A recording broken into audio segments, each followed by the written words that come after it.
Ang pelikula ay itinakda sa isang malayong hinaharap kung saan ang sangkatauhan ay lumawak sa daigdig at pinasok ang iba pang mga planeta. Sa pambungad na eksena, ang isang batang babae na si Megan ay nagkukwento ng tungkol sa kanyang ama na si Kane. Inihayag niya na dati itong nagsisilbi sa Earth bilang isang Air Force, ngunit sa panahon ng isang misyon, ang kanyang simpleng pagkakamali ay nagresulta sa pagkamatay ng buong koponan. Inakusahan siya ng mga awtoridad ng pang-aabuso sa isang sangkap, na naging dahilan para masira ang misyon. Gayunpaman dahil sa kakulangan ng matibay na ebidensya, siya ay tinanggal lamang mula sa militar ng walang kaso.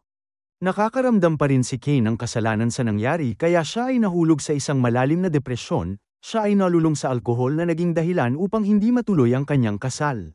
Pagkaraan ng ilang sandali ay nakakuha siya ng trabaho sa isang kumpanya na namamahala sa mga infrastruktura na pinangalanang Exxon. Pagkatapos ay lumipat siya sa isang bagong planeta na tinatawag na Osiris.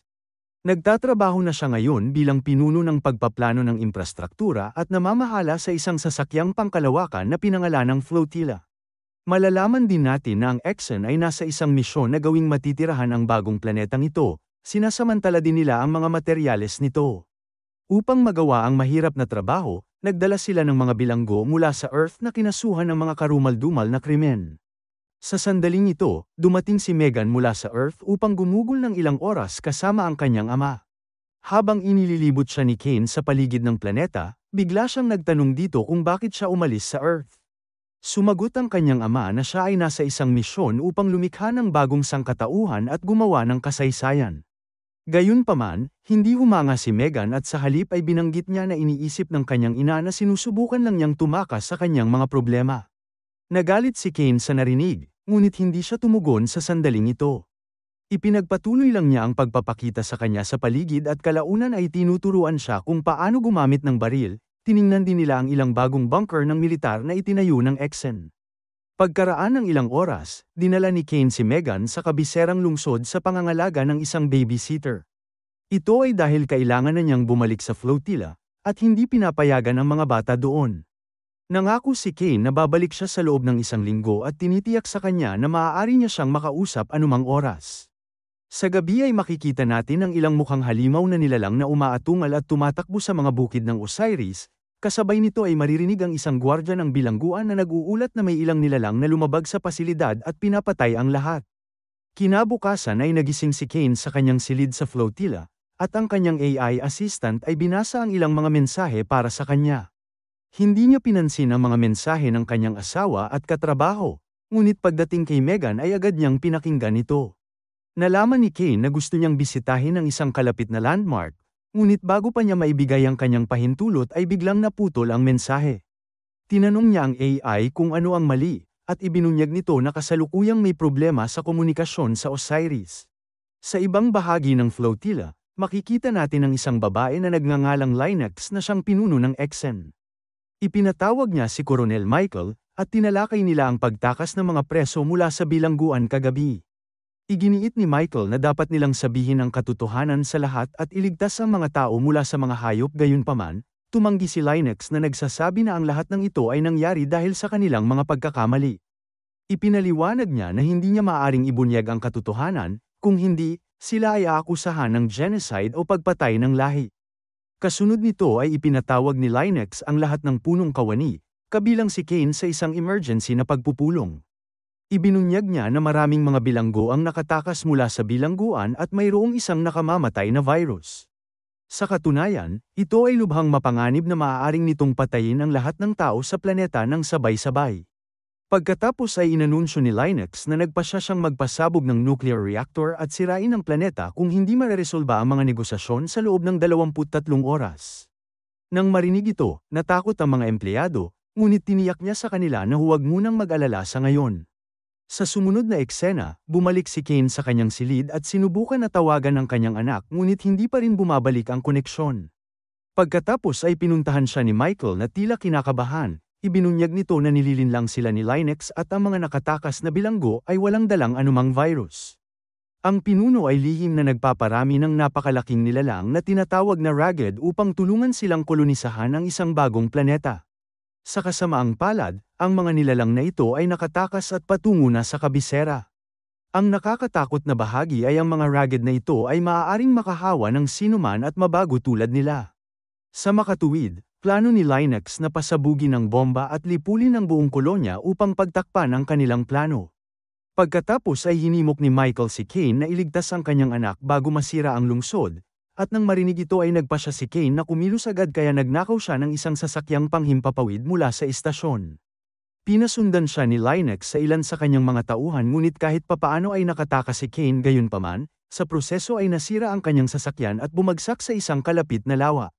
Sinubukan niyang kumilos ngunit may dumating doon at pinalo siya sa ulo, at nang magkamalay siya ay nakita niya ang isang lalaki na nagngangalang Sai na tinututukan siya ng baril at inaalam kung sino siya.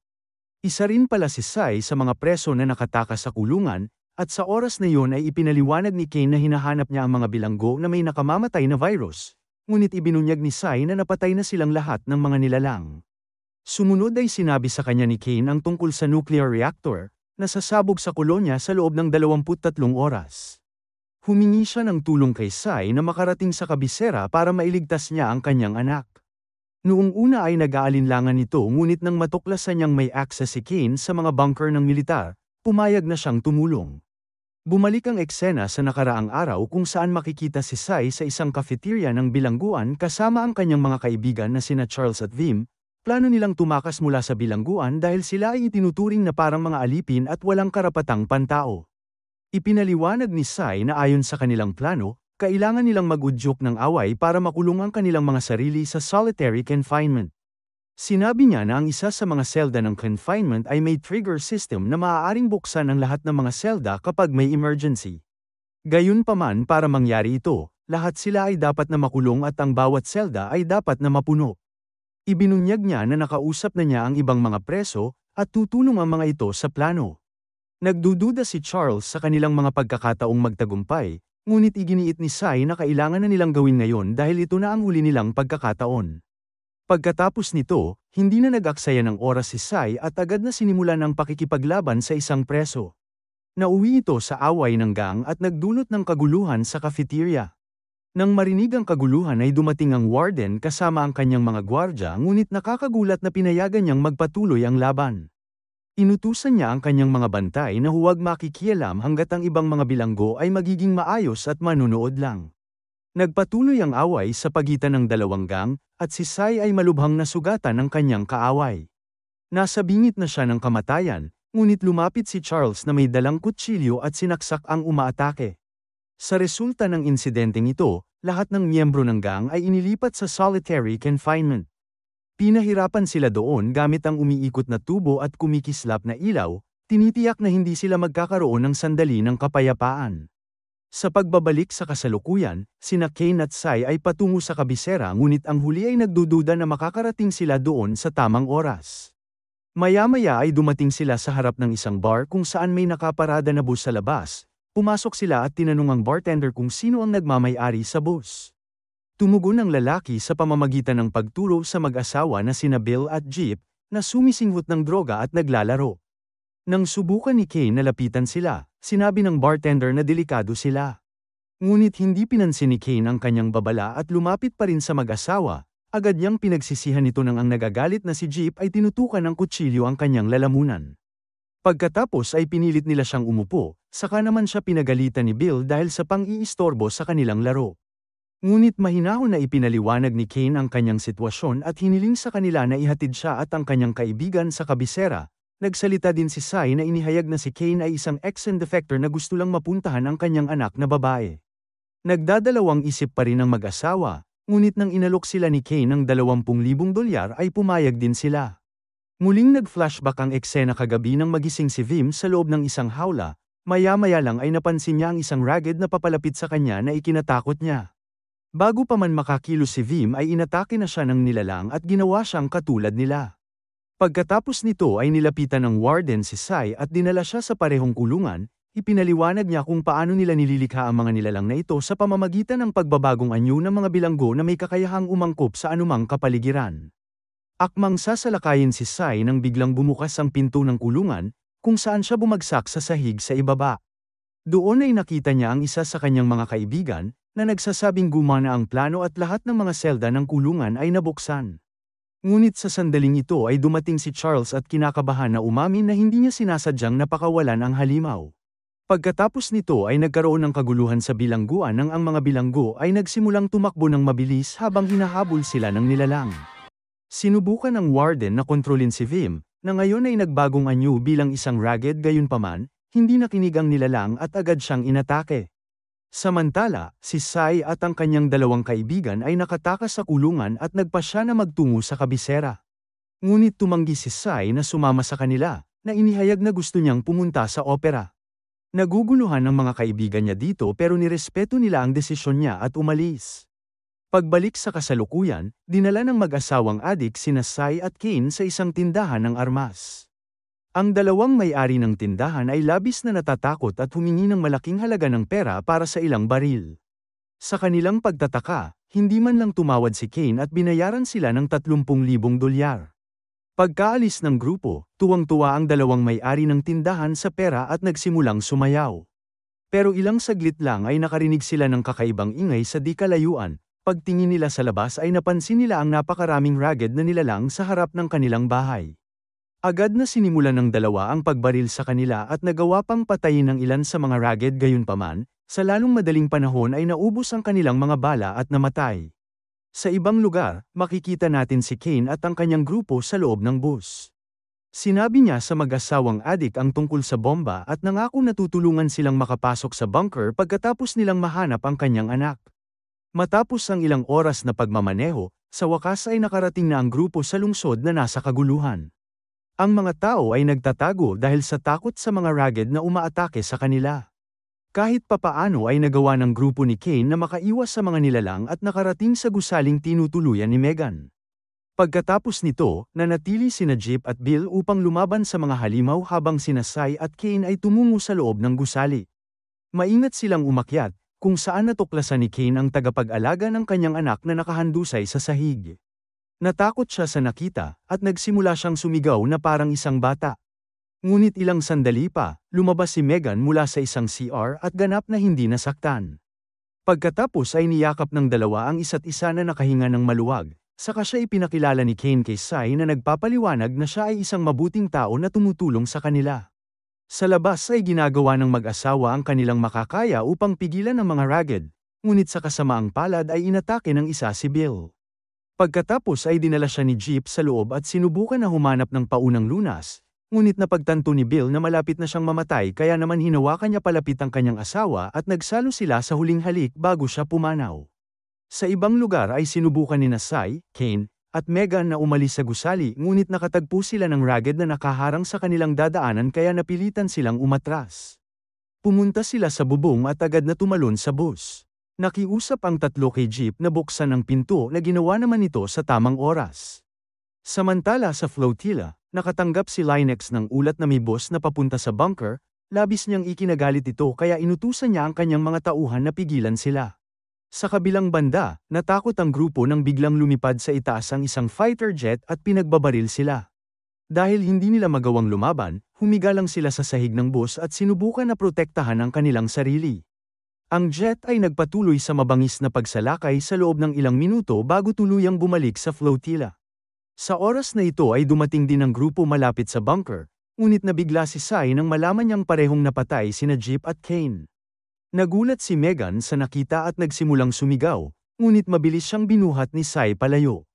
Pagkatapos ay tumakbo sila sa isang mahabang kuweba at sa wakas ay nakarating sa unang pinto ng kanlungan kung saan inilagay ni Megan ang code. Dahan-dahan na pumasok ang dalawa at bumaba sa hagdan, ngunit inatake si Sai ng ragged at nahawa. Sa kabila nito, nakapasok ang dalawa sa kanlungan nang sumabog ang bomba. Natutuwa si Sai na ligtas na ang batang babae, ngunit alam niyang malapit na siyang magbagong anyo bilang isang ragged. Humingi siya ng matalas na gamit para burahin ang sarili gayunpaman, tumanggi si Megan at nakiusap na huwag siyang pabayaan. Sinabi niya na wala na siyang natitirang kasama at dapat niya siyang alagaan. Habang nagsisimulang magbagong anyo ang kanyang katawan, nananatili ang bata sa tabi niya at patuloy na nakikipag-usap sa kanya. Ang eksena ay bumalik 2 taon na ang nakakaraan sa Earth, kung saan makikita natin si Sai na nagtatrabaho bilang isang nurse. Isang araw, nagulat siya nang makita ang isang emergency na pasyente na dinala pagkatapos ng isang aksidente sa trapiko. Sinabi sa kanya na isang babae at ang kanyang anak na babae ang nabangga ng isang lasing na driver. Sa kasamaang palad ay namatay kaagad ang batang babae, at ang ina ay nasa kritikal na kondisyon. Habang naghahanda si Sai para sa operasyon, kinilabutan siya ng matuklasan na ang babae ay walang iba kundi ang kanyang asawa. Siya ay sumigaw sa takot at nagmakaawa sa kanya na manatili sa tabi niya, ngunit sa huli ay namatay rin. Dala ng emosyon at galit, nilapitan ni Sai ang lasing na driver at sinakal ito hanggang sa mamatay. Ito ang dahilan kung bakit siya inaresto at kalaunan ay dinala sa Osiris bilang isang preso. Sa sumunod na eksena, isang taon na ang lumipas mula noong insidente ng pagsabog ng nuclear. Isang umaga, nakita ng mga empleyado ng Exxon ang isang palatandaan ng pagkabahala sa isang kuweba malapit sa bunker kaya nagpadala sila ng 2 investigador doon. Mapapansin din natin na dahil sa pagsabog, ang planetang Osiris ay hindi na maaaring matirhan kung saan ang mga tao ay hindi makakaligtas ng walang suot na spacesuit. Habang sinusuri ng mga investigador ang lugar, si Sai na isa ng Ragged ngayon ay nagpakita. Hindi siya nag-aksaya ng oras at pinatay kaagad ang lalaking investigador. Ilang sandali pa ay lumabas din si Megan at tinanong ang babaeng investigador tungkol sa kung ano ang nangyayari sa Exxon. Ibinunyag ng natatakot na babae na ang flotilla ay babalik na sa Earth at isinisisi niya ang lahat sa mga bilanggo na sinasabing ikinalat nila ang virus. Nang marinig ito ay nagbanta si Megan sa babae. Sinabi niya dito na kung gusto niyang mabuhay ay dapat niya silang hayaan na sumakay sa sasakyang pangkalawakan nang hindi natutukoy. Nang walang ibang pagpipilian, sumang-ayon ang babae at maingat silang dinala sa flotilla. Natapos ang pelikula na magkahawak kamay sina Megan at Sai, nasa sabik na umuwi pagkatapos ng mahabang panahon. Salamat sa panunood. Para lagi kayong updated sa susunod na kwento, mag-subscribe at siguraduhin na naka-on ang notification bell. Ingat!